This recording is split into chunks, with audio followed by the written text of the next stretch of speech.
Hello, everyone. I'm very happy to welcome you at our new lunch discussion today with Geoffrey Players. He talks about when movements cross individuals. And Geoffrey, I'm very happy that you are here today with us. Geoffrey is a researcher, Fonds de la Recherche Scientifique. He is here right now in Berlin with us at the DeZIM as a fellow, and he is professor at the Catholic University of Louvain in Belgium, but also located in Paris. And he's currently the ISA Vice President for Research. The ISA is the International Sociological Association. And he's also the past president of the Research Committee 47 on social movements within the ISA. So it is safe to say that he is a very renowned social movement scholar, and with renowned, I mean not only in France, Belgium, or Europe, but also internationally, including in Latin America and the Global South. His main books are Alter Globalization, Becoming Actors in a Global Age, and he publishes internationally in different languages. Very currently, he published a lot of articles on global sociology and social movements in English, Spanish, and French, including The Pandemic is a Battlefield, Social Movements During the COVID-19 Lockdown, or Global Sociology in the Pandemic. So later on, for everyone within DeZIM-Institut and also in the DeZIM community, come visit us, visit Geoffrey, go in exchange. He's here right now, and it is really nice to have a guest here at the Institute. And if you also want to engage in further dialogue or want to find out more about the ASA research network process, Geoffrey is also the person to lobby if you want to have new agendas or scientific programs or new panels or ideas. He's the guy. But now I pass over to Geoffrey and to start his presentation. Thank you very much, Sabrina. Well, it's a pleasure to be here with you in Berlin, and also a bit stressful to be in such a distinguished and active institute, the DeZIM, that is working on migration with wide range of research on different topics, and including this very dynamic research team on conflict and consent. So I wonder a bit what part of my research resonates with some of this work. And I would like to take this opportunity now that I'm in Berlin, maybe to try to start a dialogue with sociology, a perspective on sociology and on social movements. It is probably more rooted in the French-speaking sociology. Sabrina just explained, I used to spend most of my time in Latin America, at least before the pandemic.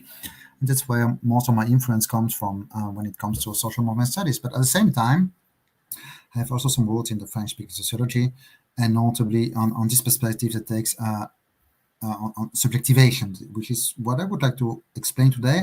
We didn't know exactly how it resonates with some of the German sociology or perspective on social movements. But I've been working on this perspective for about 20 years, and it's but I've almost not published about it in English, maybe a bit in this book, Alter Globalization. It was published about 10 years ago. And of course, it's also, today we have a vibrant debate in sociology, notably on the sociology of emotions. That is now a very large stream of research in general sociology and in social movement studies. Well, here it's a bit different, and I would say a complementary perspective. So if you look back at the last decades of social movements, the movement of the 2010s, wide range of research in different countries have underlined a few commonalities. So each of these movements were very much rooted nationally in the specific country, specific challenges for their democracy. And at the same time, there were some common points. One of the first one was that it was mostly organized by what we used to call ordinary citizens rather than organizations. I will come back to that. Of course, then the massive use of social media was also underlined as not only one of the spark, but one of the main feature of these movements. the fact that there were similar concerns in most of these movements: dignity, social justice, democracy.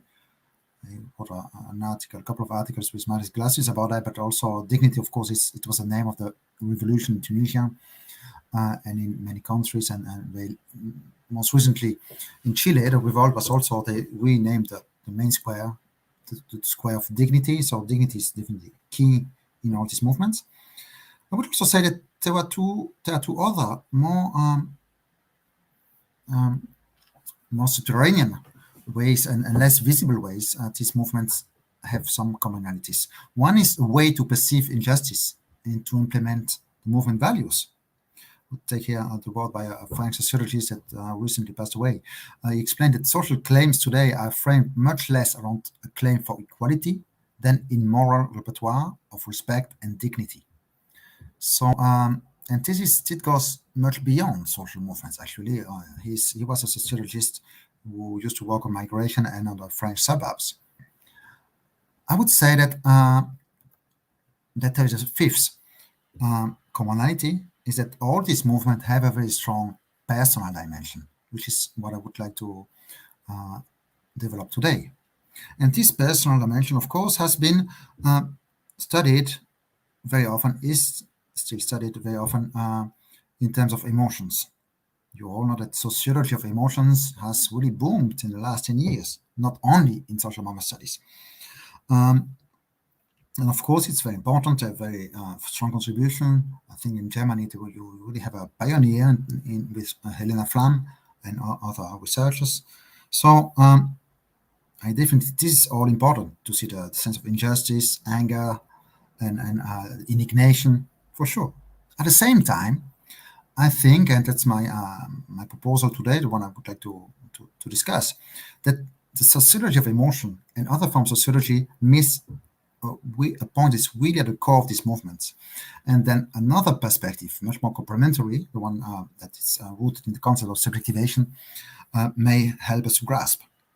Because modern emotions, which have been present in all social revolts, so it's not new to have that emotions are so important in social movements. Well, this was the case in French Revolution. This was the case in many social movements before. It's nothing really new. What is maybe new is the attentions that sociologists and social scientists have today for emotions. I would say that modern emotions, then, what seems to me the central part, the core of this movement, is actually the relationship to oneself that many activists have shown, and the processes of subjectivation. I would come to that. That's for the process of subjectivation, we have to distinguish it from what most sociologists and political scientists call the political subjectivation. That's something different. Here we have a concept that's not really widely rooted in the latest work of Foucault and other researchers. And in French-speaking sociology, we have people like Touraine,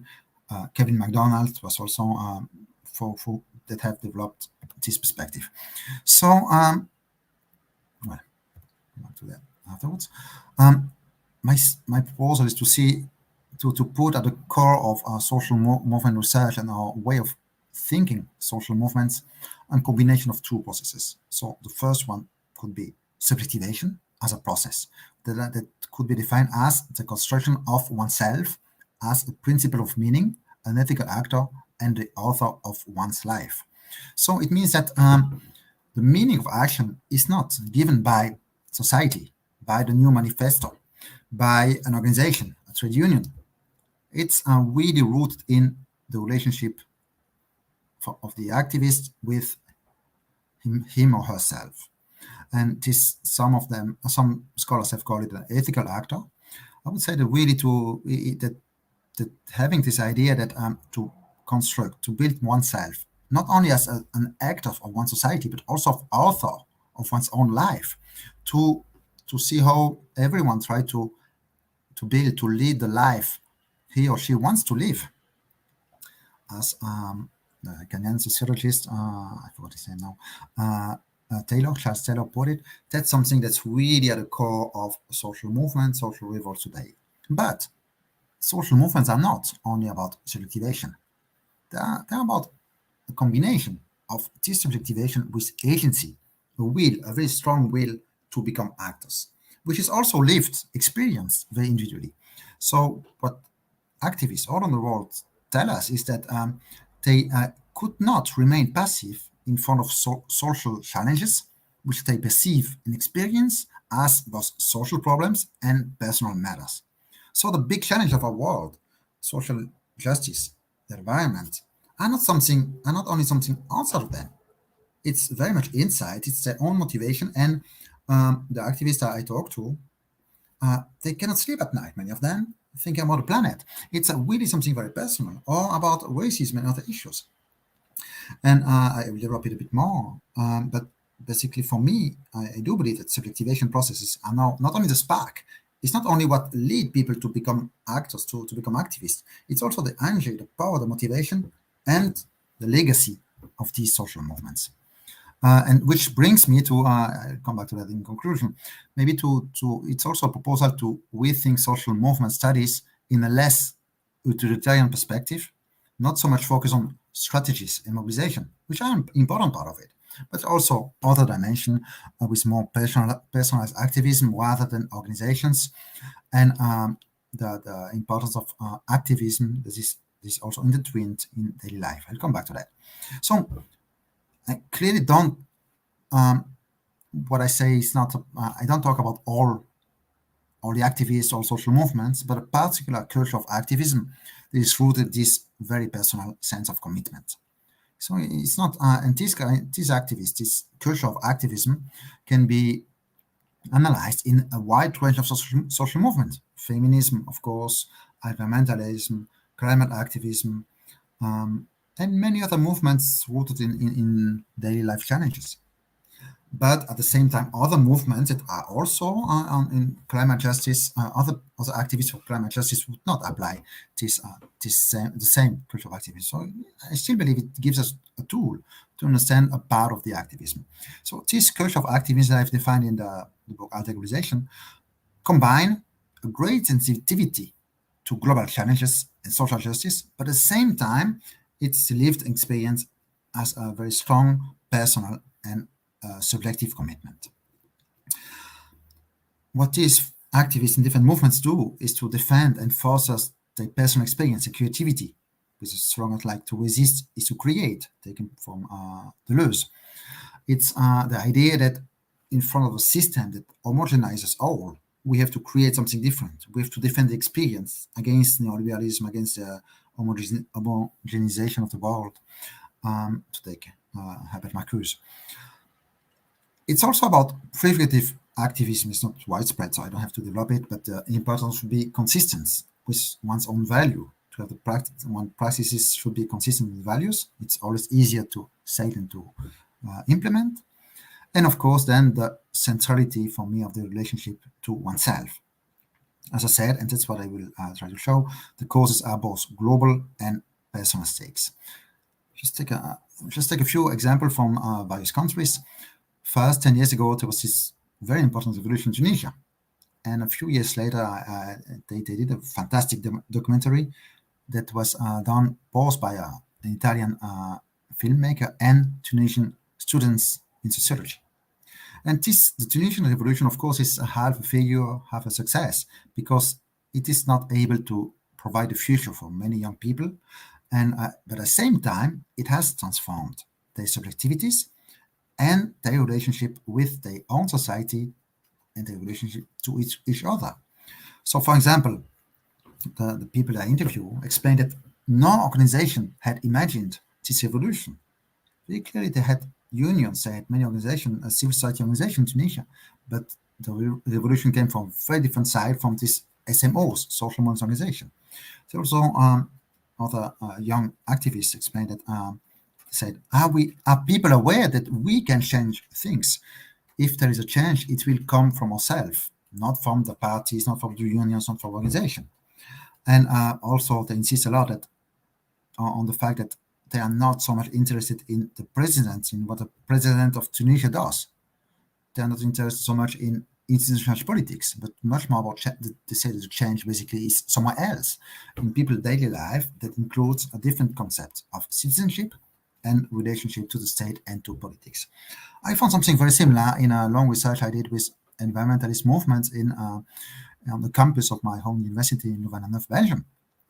This was in between 2013 and 2015 on environmentalist activists.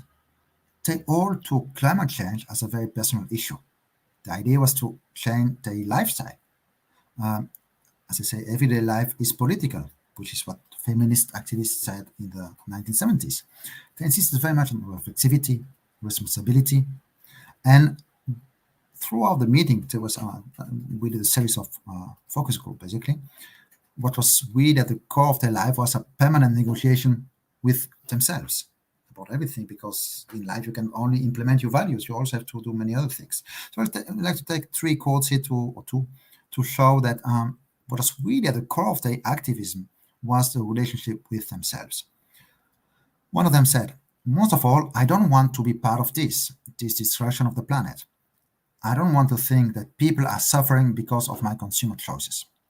So basically what it meant for me is that the core of her motivation was that she was not comfortable at all with her own practices, and this was a problem. She was actually suffering because she was making other people suffer. Likewise, the second one, "I understand what's going on around me and act accordingly, but mostly so that I can so to be able to sleep at night without the guilt of knowing that I'm participating in the destruction of the planet." This was a girl that was so motivated to set up different practices on the campus and beyond. And at the same time, she sees that whatever she does, the destruction of the planet is going always faster. So she was desperate, and at the same time, she had to keep acting, because one of the roots of her action was actually to the relation to herself, not to feel part of this destruction. And of course, we are partly all part of it. Come back to that too. And more recently, I found something very similar in the revolt in Chile, in El Estallido in 2019. As I said, the key word was also dignity there. But when I spoke to the activists on the place of dignity, you see a picture there of the main square, what they told me was that the movement had actually a deep impact on themselves and on their very private life. As I say, they said, "We won't be the same collectively, but also individually. I will never see my country in the same way, but I will also not be the same myself." And one student told me, "Since October 18, we talk about emotions in my family." So I was really struck by this discussion. How powerful is a movement that after a few days, it changed your way to relate to your parents, to your brothers and sisters. And all of a sudden, you talk about emotions when you have dinner. That's really a very important impact of movement about this transformation of oneself, to feel it's so different, also to feel trust in each other, to show one's strengths, but also one's weaknesses. And it was very much about the trust in each other, about solidarity. In a Chilean society, it was so neoliberalized that it is a society of competition. You learn from a very early age to mistrust, to distrust other people, and not to stop when someone needs help on the road, because you don't trust other people. And there in the movement, what's changed really was the meaning of being a Chilean person, a Chilean citizen, but also the way you connect with each other and you connect with yourself. More recently, still this year, the last example, I was very impacted by this discourse that you probably all saw online by Paxton Smith. She just graduated from high school in Texas, and at the last moment, she changed her discourse of graduation. She was a representative of her class to talk not about what she was supposed to talk about, but about this law that just came into, it was just implemented in Texas. So a few months before, she talked about the law against abortion that almost prohibit abortion. She says, and so what I'm interested in here is not so much the cause, of course, a very valuable cause, but I'm interested in the way she takes it and the way she transmits it to the others. I quote her, "I have dreams, hopes, and ambitions. Every girl here does.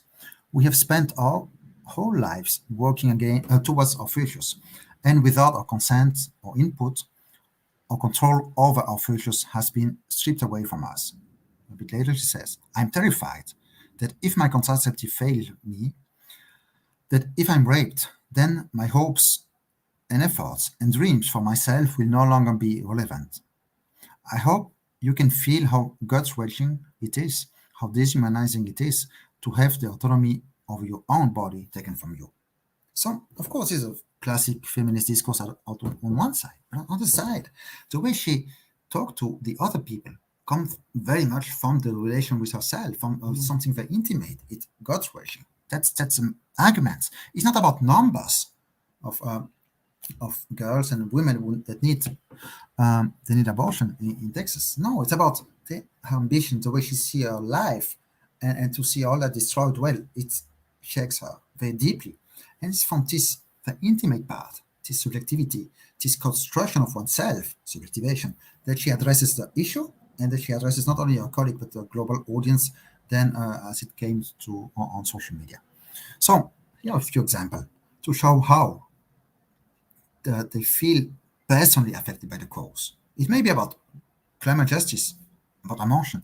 It's all a personal matter.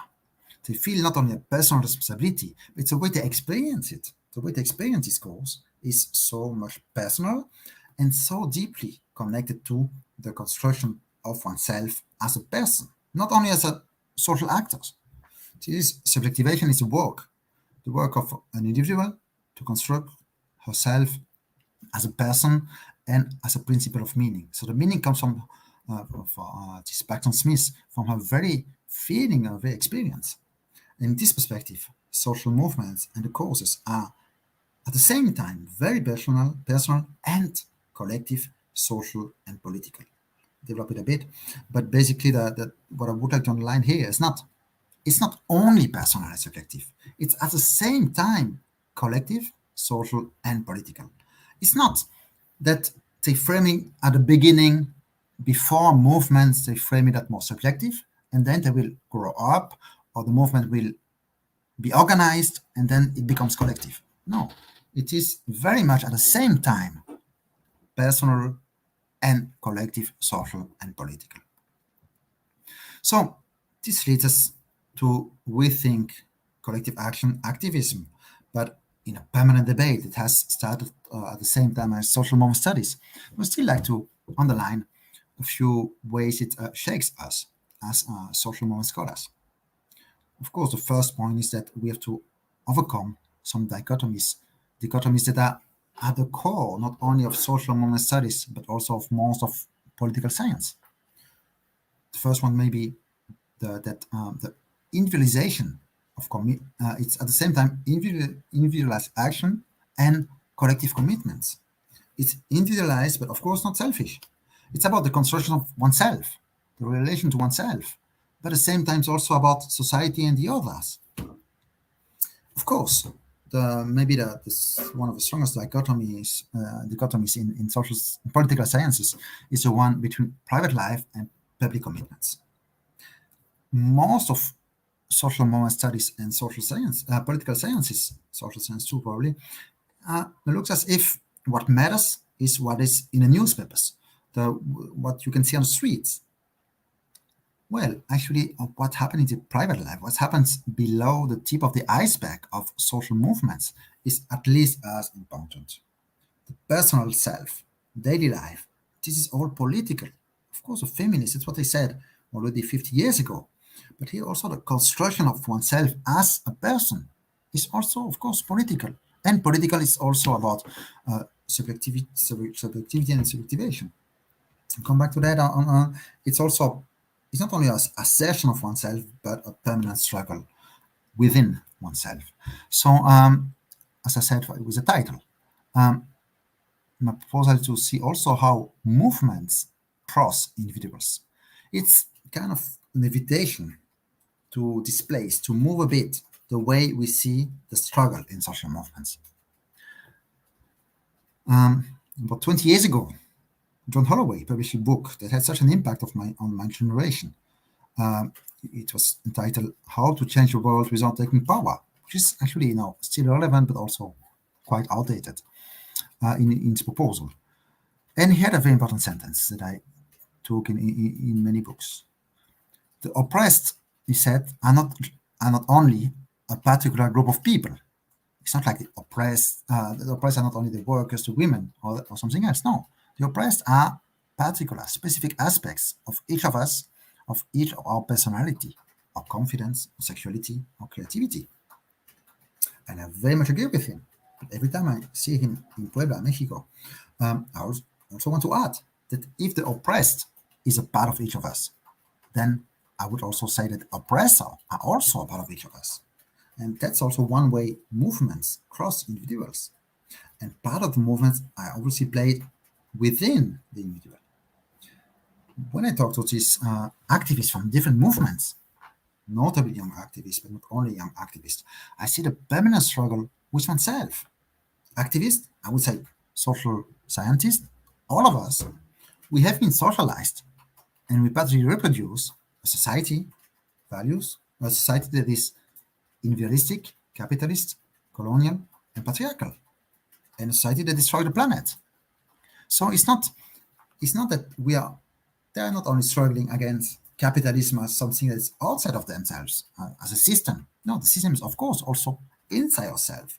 This is why critical consumption is so important, because we all consume a lot, and I only talk hours and hours about the destruction of the planet, climate change.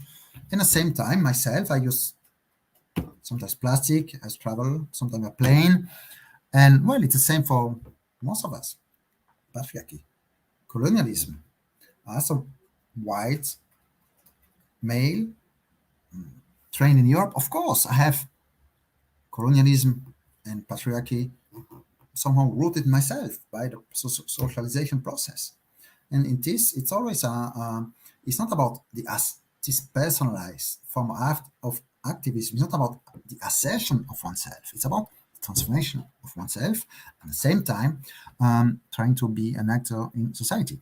So it's also, if we take it theoretically, the subjectivation process are also partly against the socialization process, the person we have become in after the socialization process. To rethink activism may also be to rethink the time of activism. Every time I interview someone, I always ask, no, not always, I often ask a very stupid question. How much time a week do you dedicate to activism? And the answer comes in different forms, but almost always means the same. This question doesn't mean anything. You are not an activist. You're not an environmental, a climate change activist during 2 or 3 hours that you go on the streets or you plan a meeting. No, you are a climate change activist or person as soon as you wake up, the way you switch off or on the light, the way you eat, a lot of meat or not, the way you shower with more or less water. Well, there's no division between your life and your activism.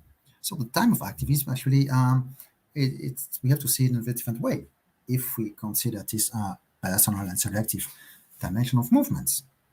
So it's very much the same with movement around migrants. Of course, feminism, it's not something that you can limit to a specific part of your life. And as I said, these movements are both individual and collective. I would like to insist on the fact that it's not that before we many consider that movements may start individuals, but then when the movement grow up, it becomes collective. No, in here we need a individual and collective size of movements are very much articulated at each steps of movements. The individual dimension does not disappear when the movement moves to a more collective or social critique. That's, for example, with this quest for consistency, coherence, the Egon syntony, as a social psychologist explained. This is always at the core of many of these movements, at least in this anti-activist culture. The transformation of daily life, of course, is important. And then a fifth and last point from this perspective I would like to underline is that the movements are not, as I said, the movements are not about the assertion of oneself. It's as much or even more about the transformation of oneself. If I take a movement that I follow very closely in Paris called Nuit debout 5 years ago, everyone talked about expressive movements. All the sociologists, political scientists insist on one fact. People, citizens, young people, learned to talk in front of a large audience, to assert their arguments, to discuss them. So to assert oneself, this is a big thing. I would say that when I spent about 75 evenings with these activists, what I saw is actually to learn to limit oneself, to learn to listen to each other, to learn to be shaken by different arguments. So it's so as much about asserting oneself as to transform oneself. I would also like to insist on the fact that if it is a more personal commitment, it's not individualized. That collectives and even organizations are still very important here. It's about what is so important, this commitment, interpersonal relationship, the encounter with someone else or other people that is deeply intersubjective. People that go to a movement and after 2 or 3 days, they, no, after 2 or 3 minutes sometimes, they talk about very personal issue with each other, while they just met a few minutes, a few hours ago.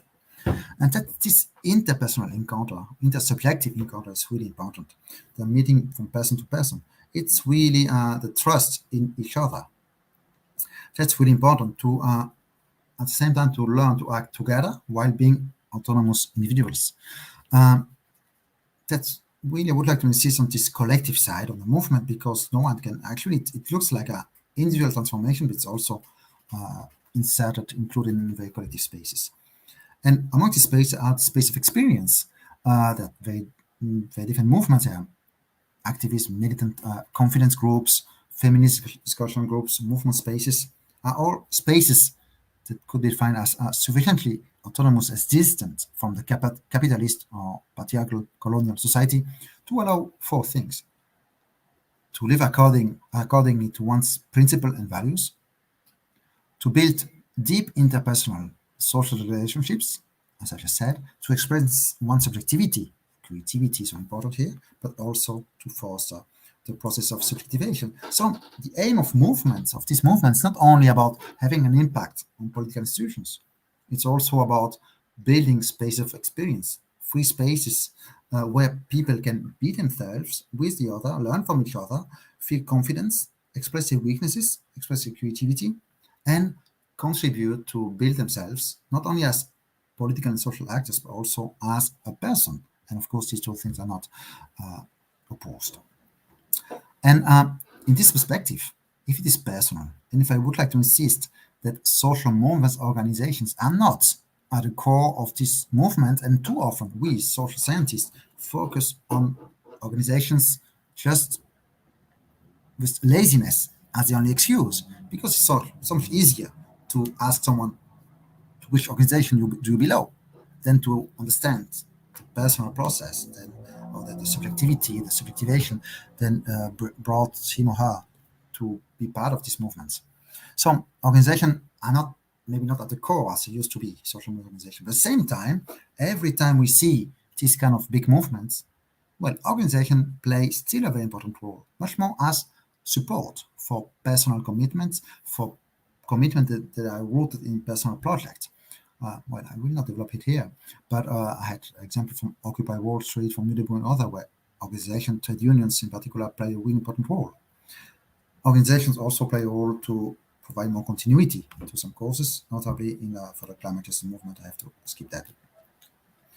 And in the last 2 points, very briefly, we also like to underline that this movement, it looks very cultural. It looks very much about subjectivity, the production of yourself, transforming culture. But it's not only about culture. It's, of course, also about democracy and social justice. This division that came to be fashionable with Ronald Inglehart 40 years ago, and that it was taken to divide social movement between old social movement that had materialist claims and new social movement with so-called post-materialist claims. This does not hold at all. When usually dignity is also always taken as a post-materialist value, but if you ask most of these activists what dignity means, they have a very they mix materialist and post-materialist claims. For example, here in Young Nation, that I interviewed in 2013, told me dignity is that I can live being autonomous.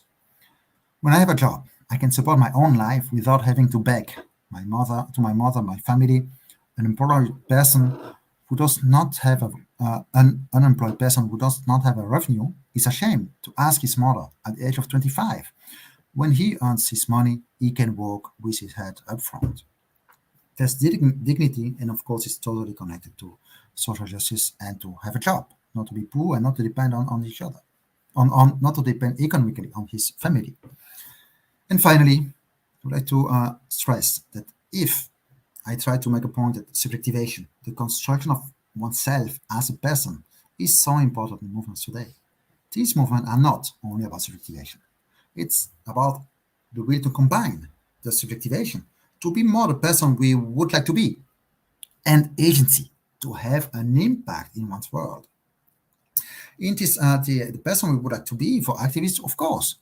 The feeling to be an actor, to feel that we have an impact in our society is so important, including to build oneself as a person. But this is very often in terms of experience, this individual experience that you have an impact. That something is so important in the protest, in many square movements, and has a long-term impact, of course, on these people. At the same time, the subjectivation process, and when activists or scholars focus too much on subjectivation, it has also its illusions and its shortcuts. Is it possible to change the world only by living accordingly to one's own value? Just by building islands of alternative to a capitalist and consumer society that still holds on most of society? You all know the dilemmas of prefiguration, this permanent reflexivity to see that if you are totally consistent with your own values, well, at the end you don't act. And all these shortcuts of anti-power that you, at some point, you have to take into account institutional politics, of course. Well, this would be another talk, so I will just keep it to come to the conclusion that, of course, 10 years after 2011, we see a lot of disillusion in these movements. That to change the country, to bring democracy to the country, well, it took much more than that. At the same time, we have to see that this culture of activism and progressive movements are just a part of the actors of social movements that produce society. They face a very strong repression by authoritarian states, but also by democratic states. But also, we have to take much better into account the way reactionary movements also transform subjectivity and spark subjectivation process. Now, this would be another discussion, but in a very different way. Because in most reactionary movements, you have, if not a manifesto, but you the values that move you don't come from inside of yourself. They come from nation, from religion, from different things.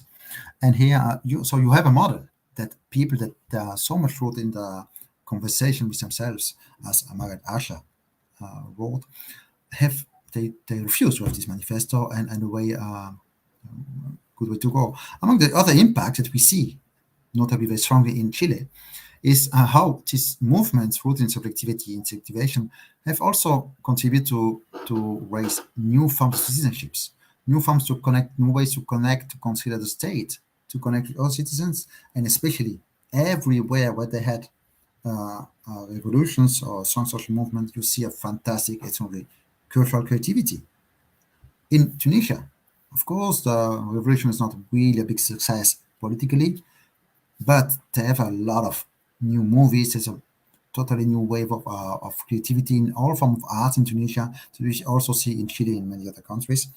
And today, we also have in Chile such an important process with the Constituent Assembly that is today presided by a woman, indigenous, Mapuche, that used to be a professor. And you see when you listen to her how subjectivity and subjectivation are so important. I will just one more word to say that yes. So this, what I would like to do here is just to propose a few guidelines to insert this subjectivation as an analytical proposal to understand the movements of today, subjectivation is not only the spark, the beginning of these movements. It's a permanent energy and motivation that leads people to carry on in their commitment, in their activism. It is also the legacy of many of these social movements. And as such, there could be a dialogue between social movement studies, SMS, and SMNS, social movement and subjectivation, where we could have to combine maybe the focus on organizations with more personal dimension of activism, where we need more insight from a different kind of social psychology, not only the way Klanderman sees it, but a different, more personal, intimate dimensions should be better included, where we focus not only on protests and events, but we much more what happens below the tip of the iceberg. Activism is very much intertwined in daily life, where the main outcomes are not only in institutional politics, but also in these cultural and subjective outcomes, where socialization and identity are not the only or the main focus of most questions. Most of questionnaires are distributed in the streets or everywhere, but in France, for activists, they deal with subjectivation, the identity. Well, movements are precisely also a subjectivation process, a transformation of oneself against this, against part of this socialization, where, of course, we have to take into account emotions as a resource of social movement and experimental factor, but also beyond that, to take into account this relation to oneself that cannot be summarized in just one black box of an emotion like joy or animation.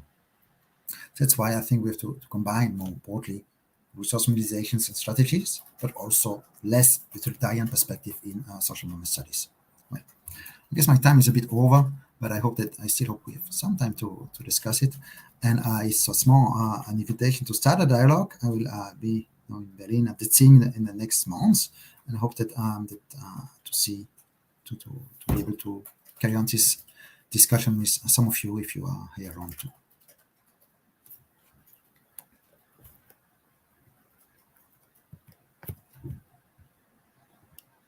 Yeah, thank you very much, Geoffrey.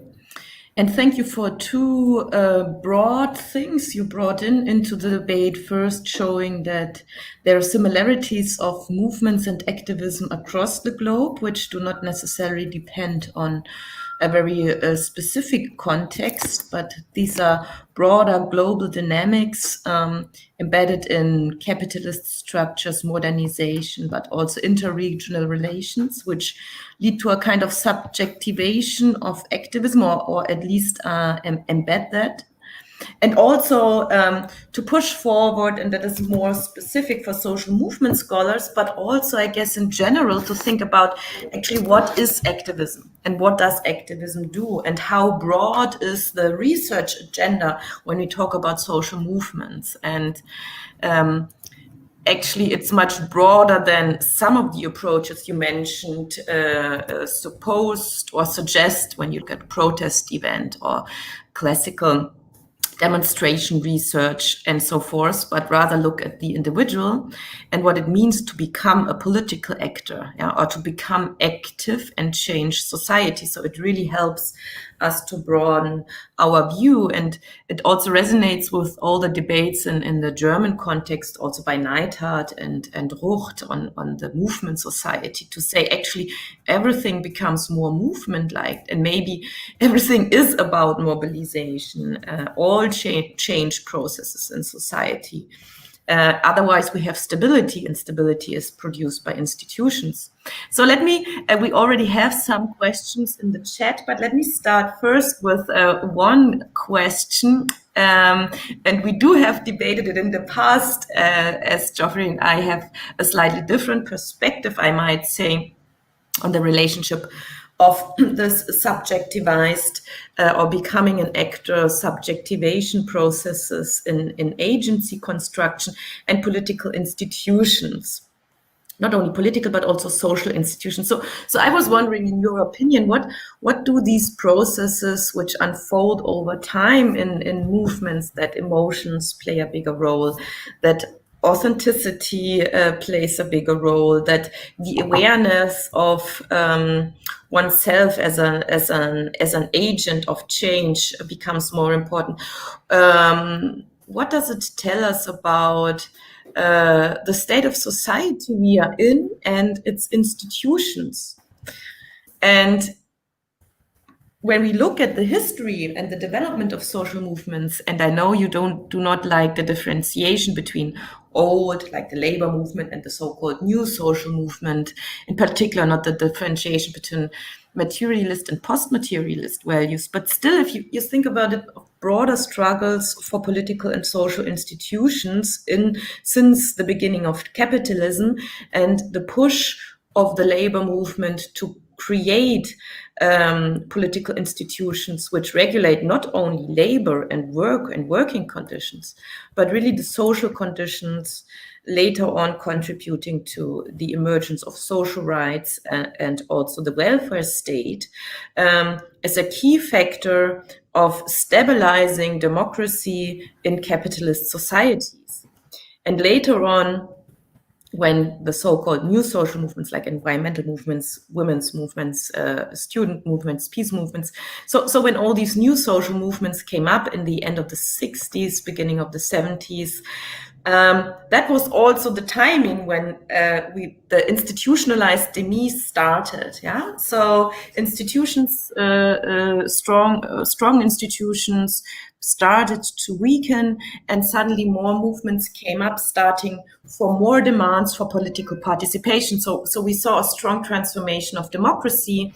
And today, I was wondering, from your perspective, does it mean that actually the institutions have become so weak that there is no binding power anymore of norms, of collective norms, of collectivities, of broader collectives, that it's really, we have to focus on much more individualized, or also on what we here discuss in our context at DeZIM often on intersectionalized perspectives of overlapping situations, and finding one's own role in the situation, and with one's own moral and ethnic positioning in it, deconstructing socialization processes. So institutions are internalized through socialization process. So when I start deconstructing socialization processes, I deconstruct institutions and the institutional environments I live in. Yeah, I was just wondering so are we suddenly, and maybe just let me end with so we don't have like Weber or Tönnies processes we saw in the past, from communities to societies, also von Gemeinschaft to Gesellschaft. Yeah? That is the history of state building. So maybe it's the opposite. And who needs states if you think it further? Yeah, because we go from societies back to communities, and that's the anchor of our moral values and forms of agencies.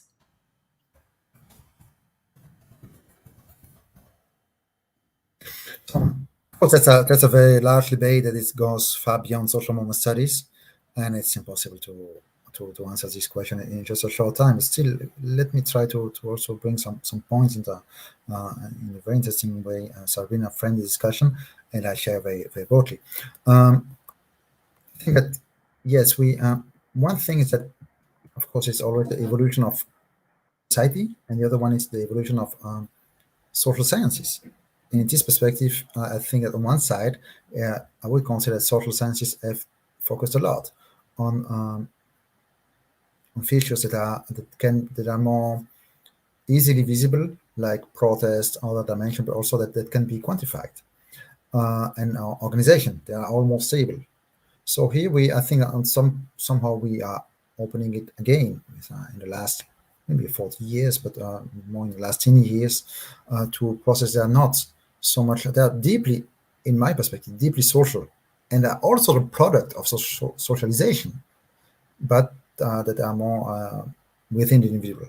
Because, of course, and here it goes far beyond social movement, but social movements reflect it very well. A society that gives far more space to subjectivity and subjectivation processes, well, is also the product of socialization. So that, as you said, as you say, Sabrina, for me, it's a broad cultural change. That maybe 68 is one of the tipping points. There are other in other parts of the world, where then socialization became different and a lot more space. And here, the role of institution is institutions are still very important, but they all have changed. And here I rely on the work by François Dubert, a French sociologist. He's really very good at explaining it, how institutions are still there, but very different, with a very different role. Let's summarize it like that. Before, school, a big institution, was massified because they had to train good citizens for the nation, and then good workers for the capitalist society. Today, what every parent, or most of the parents, ask from school, and what most young people ask from university, is not to become a good citizen or a good worker. Or before, that used to be a good soldier. No, today, university and schools should be an institution that allow and fosters the self-development of the individual capacity, which is also, it's not individualistic, it's very collective too. The becoming a good person for oneself, it may be to realize yourself in the capitalist society, but also in realize yourself in social movements, NGOs, and in a much more collective way. So, as such, institutions have lost some of their role of stabilizing society. It's a bit different, but have still a very important role. As such, it's just so different because before that, it was much easier to proclaim collective interest as a nation, and it's still a bit the case today. So maybe we are going, since in the last 50 years, from toward a third step. After Gemeinschaft, after Gesellschaft, we are going towards Norbert Elias' society of individuals in different ways. I think if you reread it, it's old text now, just 30 years, the last part of it at least. Well, society of individuals is very much about that. You see it also in many thinkers that were around 68 and in many other actors. And here, what is interesting is that when these two kind of worlds cross, it's not only if you just say about this individualized activism, of course it's interesting to understand, but it's more interesting to see what happened when this activism, as you said, this authenticity, oneself as an agent of change, but not only, and this relationship to yourself also comes to more institutional politics. That's exactly, I think, what we see in New Zealand with Jacinta Ardern, with Ocasio-Cortez, with many people like Marielle Franco in Brazil. You see, of course, part of repression on Marielle Franco, who was killed by mostly by people close to the current president of Brazil. But also you see how these people come and transform the field of institutional politics, and at the same time have to play with the rules. So what is interesting here is to see the trade-off between authenticity, between subjectivation, between asserting yourself, transforming yourself, your own values, and at the same time you have to play the game, different games too. So that's why it's not activism or changing the world. It's not about subjectivation. It's about subjectivation that is combined with the will of being an actor, having an impact, of agency. And it's possible to combine these two things in a harmonious way. Sometimes it's okay, they go together, but most of the time they also there's a lot of tensions, which is I think where new forms of activism, but also new forms of political actors in the institutions are produced today. Thank you so much. And I forgot actually to mention for others, you can also not only write in the chat questions, but you can also write us an email. And you will see the email address now below. Yes, there it is. And let's pick up a question from the chat. So to what extent have you looked at social movements beyond social justice and the environmental field, like religious activists or national activists and right-wing activists? Do you think the underlying patterns are the same, or do you see any differences across political spectrums? This is definitely one of my ongoing research, so I wouldn't have a clear answer today, but I've been actually working more closely to reactionary religious actors in Latin America and notably in Brazil. I would say that if we take this perspective, that cannot be the only one about subjectivation. It's just a part of the picture. But if we take that, I would say that it is very different between movement of emancipation with more subjectivation and reactionary movements. Religious activists, for instance, they are actually split in many religions today, look at most of the texts of the current Pope, Franciscus. Very clearly, subjectivation is everywhere. It's about not only about yourself, about making yourself and all that. It's not about imposing so many rules. It's about avoiding to judge other people. It's about coming together with, particularly with migrant people. That's very different from the neo-Pentecostal churches, for instance, in Brazil, where the difference here is that, or in the United States, it's very clear. For part of religious actors, religion is about to have the truth, to impose something to the individual. So you know what you do, you know the rules, and you have to apply it. The rules, the values come from outside of you. While for other religious actors and activists, and for many emancipatory movements and this alt-activist culture, they don't allow any rule to come only from the outside. It's about how the world resonates with yourself, and then that's where, notably for religious actors, the rules comes from a dialogue between yourself and your concepts of God, religion, and with other people too. So I wouldn't talk about religious activists as such, but there's a division within these activists between reactionary actors and emancipatory actors. Likewise, if we talk about nationalist activists, well, the option, as Sabrina said, the option we may have today as a society is to go back to Gemeinschaft in a different way, maybe, but to have this very strong sense of community. That was partly good, but also that imposes many things on individuals. And Gesellschaft was actually the way to emancipate ourselves from that. So one way, of course, there are always reactionary counter movements that try to go back to that, and are very strong today. And this may be a very possible way for the next year. That's maybe one of the big challenge of our society, to go towards society is not idealized, but where you have this authenticity, personal commitment, and self-responsibility, and on the side where values are imposed on individuals by religion, by nation, or other things. Okay, let me pick up the last question, a very interesting one from the chat before we end. And as this is a person, he wrote, he is researching ethnicized activism in Colombia. And so the question, I summarize it because it was a really, really long question. I summarize it and rephrase it, is that if this subjectivation and living up to one's own standards and living the change you want to see in the situation of Colombia or other ethnicized actors is also an expression of coloniality. Basically saying that's kind of a Western logic imposed on activists, on local activists.